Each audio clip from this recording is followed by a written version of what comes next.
sejahtera, salam madani. Saya Cikgu Goh Jit Chong daripada SMK Pulau Nyor. Jadi hari ini kita akan lihat tajuk 6.4, sudut dan tangen bagi bulatan.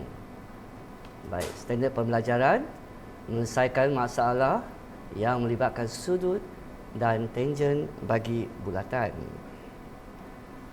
Jadi kita terus kepada contoh soalan. Baik, kita lihat soalan 1. Rajah di bawah menunjukkan dua bulatan berpusat di A dan B dengan jejari 4 cm dan 8 cm masing-masing.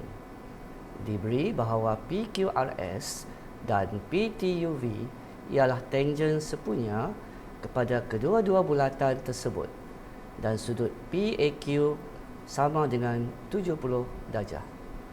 Sila lihat rajah yang diberikan.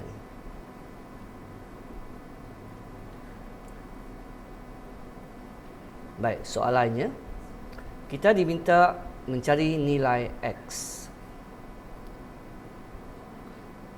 Baik, daripada rajah tersebut diberi bahawa PQRS dan TUV ialah tangen sepunya kepada kedua-dua bulatan. Maka garis AQ selari dengan garis BR. Jadi, kita dapati bahawa sudut RBA dan sudut QAP bersamaan dengan 70 darjah. Secara alternatifnya, sudut BAQ bersamaan dengan 180 darjah tolak 70 darjah, iaitu 110 darjah. Bagi segi empat ABRQ dan sudut RBA sama dengan 360 darjah tolak sudut BAQ tolak sudut AQR tolak sudut QRB. Jadi kita akan dapati 360 darjah tolak 110 darjah tolak 90 darjah tolak 90 darjah dan hasilnya ialah 70 darjah.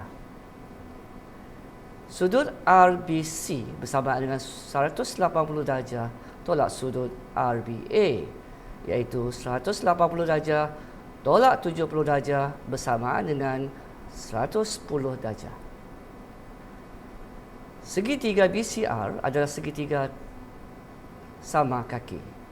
Jadi, nilai X adalah bersamaan dengan 180 darjah tolak sudut RBC dan dibahagi dengan 2. Dan hasilnya 180 darjah tolak 110 darjah bahagi 2 dan kita akan mendapati nilai X ialah 35 darjah. Seterusnya, kita diminta menghitungkan nilai Y. Daripada rajah, segitiga BCR adalah segitiga sama kaki. Sudut QRB tambah sudut BRC tambah Y bersamaan dengan 180 darjah. Dan daripada situ kita dapati 90 darjah tambah 35 darjah tambah Y sama dengan 180 darjah. Dan hasilnya Y bersamaan dengan 55 darjah. Dan soalan yang terakhir, kita diminta menghitung panjang QR dalam sentimeter betul kepada 4 angka bererti. Segitiga ABD adalah segitiga bersudut tegak. Kita akan gunakan rumus teorem Pythagoras. Jadi kita akan dapati bahawa AD kuasa 2 tambah DB kuasa 2 bersamaan dengan AB kuasa 2. AD kuasa 2 bersamaan dengan AB kuasa 2 tolak DB kuasa 2.